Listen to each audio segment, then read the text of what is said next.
RCF.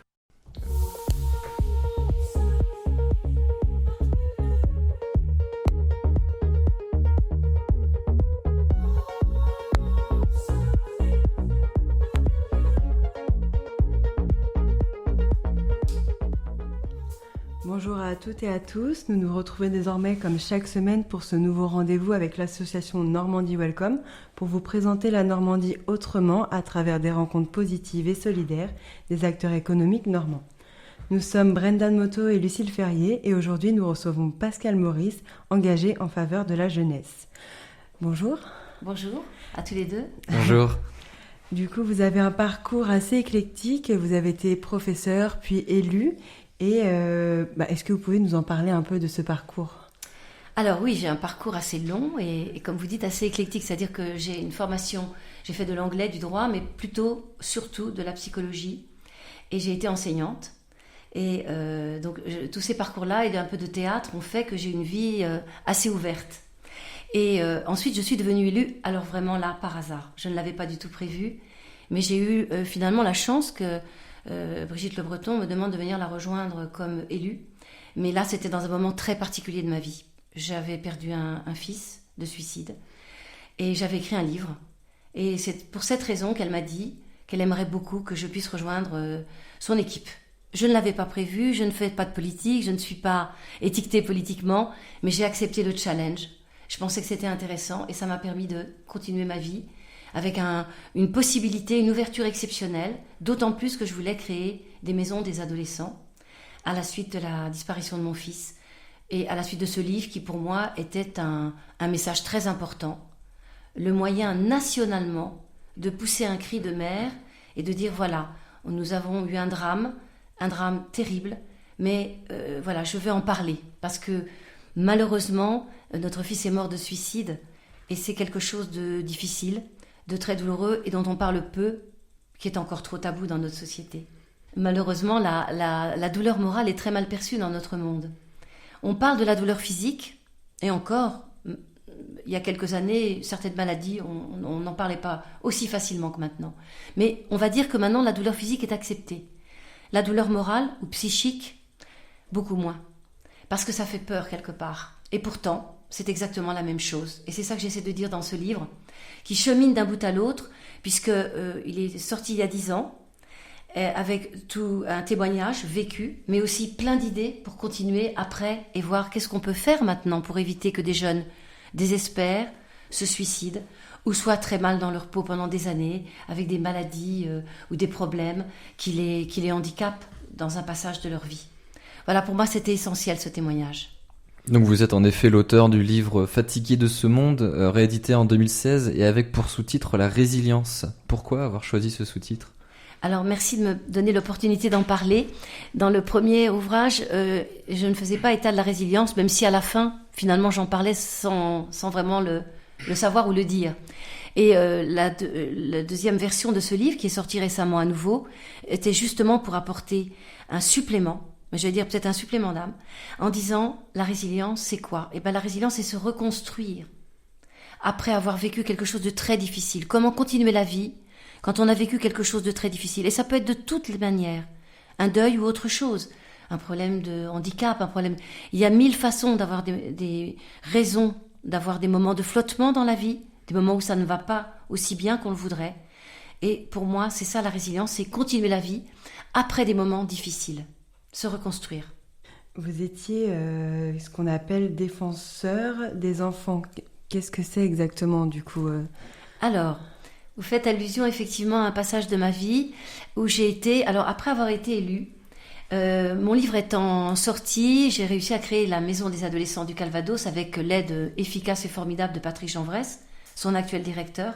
C'est nous deux qui avons ensemble, un parent et un médecin, construit cette maison pour apporter de l'aide aux parents, aux ados et aux professionnels de la jeunesse.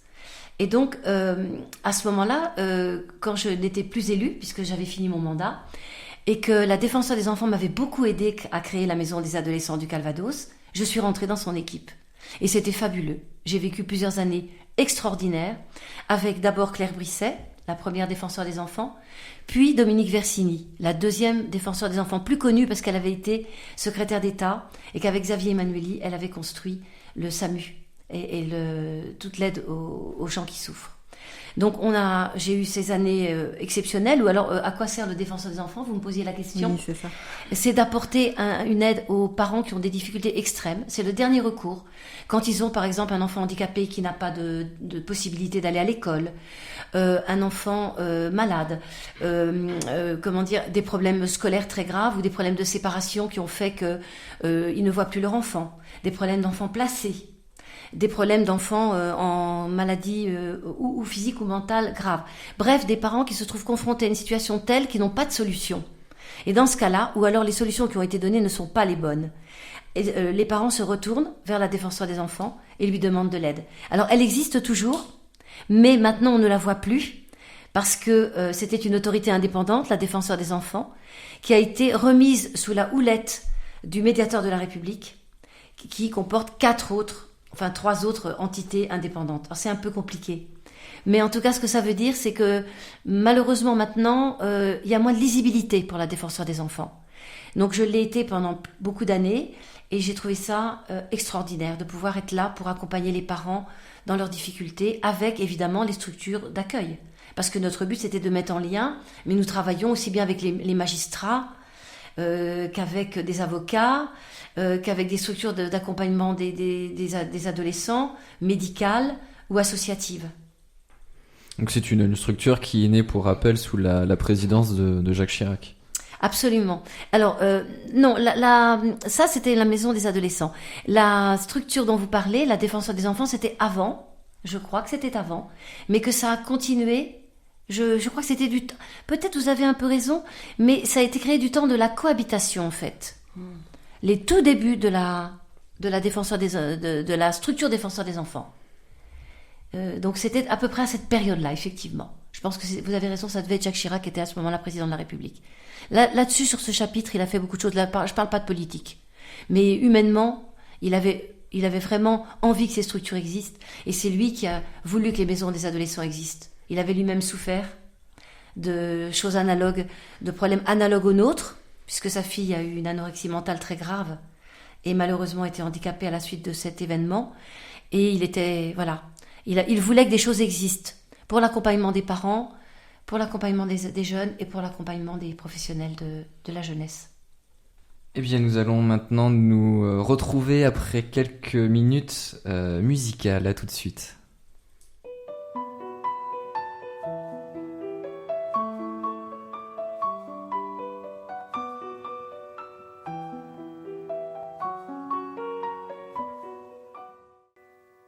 RCF. Nous sommes à nouveau avec Pascal Maurice. Pourquoi ce choix de musique ? Alors là, ça me trouble toujours, parce que c'était la chanson préférée de notre fils Arnaud, dont on parlait dans le livre. Et d'ailleurs, à la fin de sa vie, il écoutait Fatigué, qui est une chanson de Renaud. Et c'est pour ça que mon livre s'appelle Fatigué de ce monde. C'est-à-dire qu'Arnaud trouvait notre monde injuste. C'est pas, peut-être qu'il en était fatigué, mais il était arrivé à un point de souffrance où il disait « on vit dans un monde trop injuste et moi je ne peux pas le supporter ».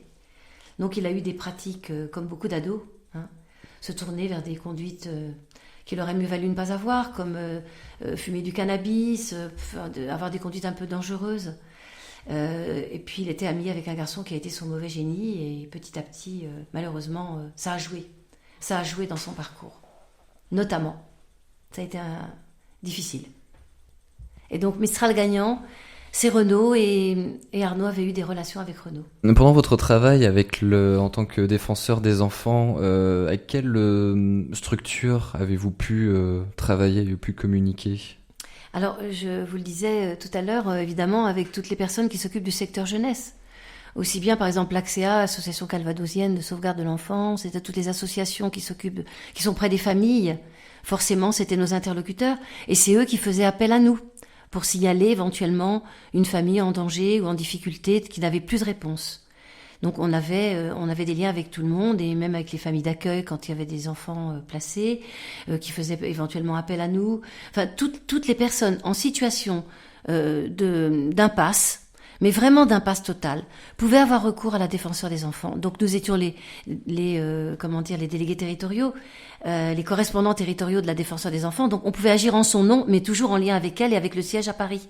Et on essayait de dénouer les problèmes, de mettre les gens en dialogue et de résoudre les difficultés. Et la plupart du temps, on y arrivait. Et on faisait des rapports annuels, thématiques, extraordinaires, sur différentes thématiques qui pouvaient parler de tous les sujets qu'on vient d'évoquer. Le handicap, le sort des enfants placés, les enfants malades, les enfants en souffrance psychologique, etc. Chaque année, il y avait un rapport thématique qui nous permettait, ou les enfants dans la précarité, il y avait aussi un très très beau dossier là-dessus. Et nous les correspondants territoriaux, nous apportions notre rapport à ces rapports annuels, qui étaient extraordinaires parce qu'ils faisaient un constat de l'existant, pas critique, juste pour savoir ce qui existait et savoir ce qu'on pourrait créer ensuite pour que ce soit mieux.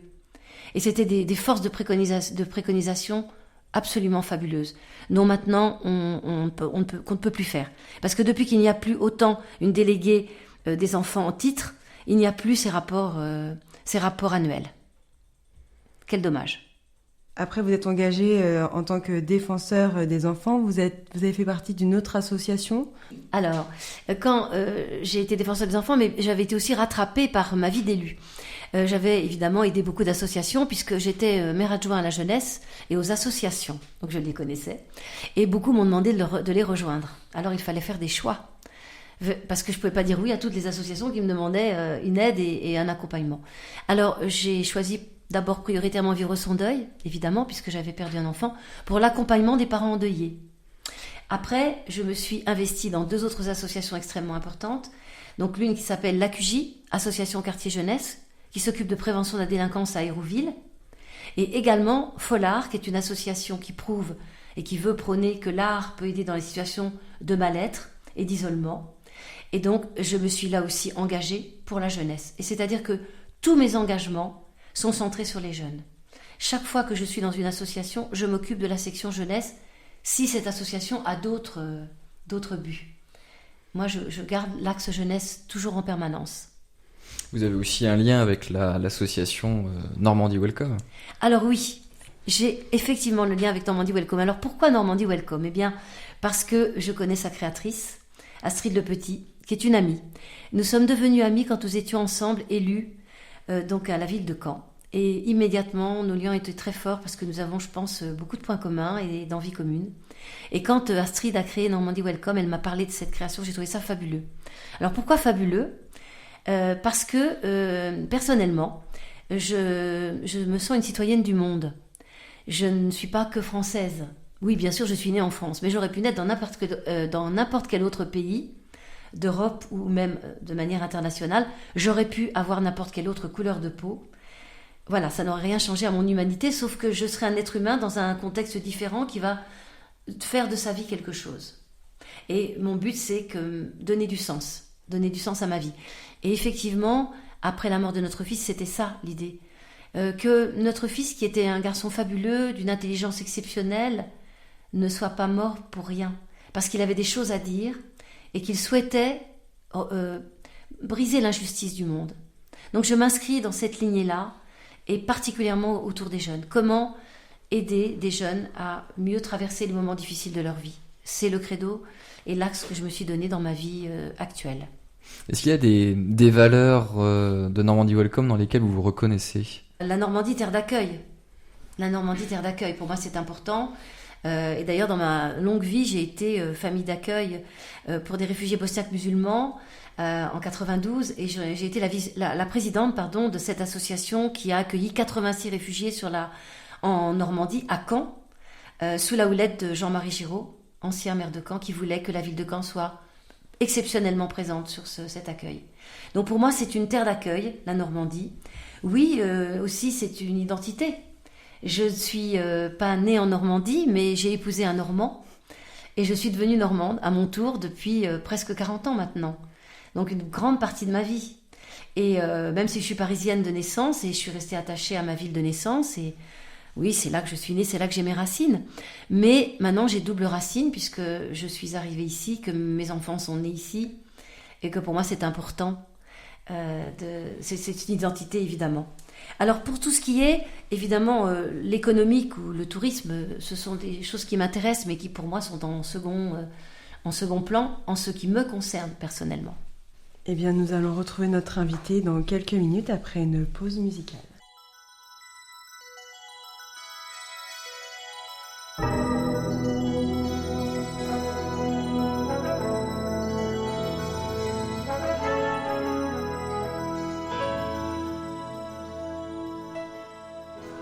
Nous sommes à nouveau avec Pascal Maurice et nous avons écouté We Are the World de Michael Jackson, un titre qui correspond totalement à ce que vous disiez tout à l'heure. Vous êtes une citoyenne du monde. Oui, et je pense que vous aussi. Et dans l'engagement dans Normandie Welcome, je pense que c'est ça qui est dit aussi. Nous sommes ici, mais voilà, nous sommes aussi ailleurs. Et il faut qu'il y ait des ponts entre les différents pays et les différentes nations. Et que voilà, ça favorisera un échange fabuleux. Et sur le plan humain, je pense que c'est très important, surtout dans le monde dans lequel on vit. Ça me paraît essentiel, très important. Vous avez donc fondé votre famille, votre vie en Normandie. Vous êtes normande d'adoption. Voilà, tout à fait. Je suis normande d'adoption. Alors mes enfants sont aussi normands de naissance, pour la plupart d'entre eux. Et donc, ils continuent leur vie à Paris ou en Allemagne. Donc j'ai une fille qui vit là-bas en Allemagne maintenant. Elle a un parcours fabuleux. Elle a été danseuse à l'Opéra de Paris, petit rat de l'Opéra de Paris, danseuse à l'Opéra de Paris. Et puis finalement, elle a fini sa carrière pour des tas de raisons, trop longues à expliquer ici, mais à l'Opéra de Dresde, qui est un bel opéra allemand. Et donc, elle a son pied là-bas et elle est ambassadrice de Normandie Welcome. Donc voilà, et mes fils sont à Paris, dans des milieux artistiques aussi. L'un est monteur de films et l'autre est comédien professionnel. Et ils ont toujours un pied en Normandie, un pied à Paris.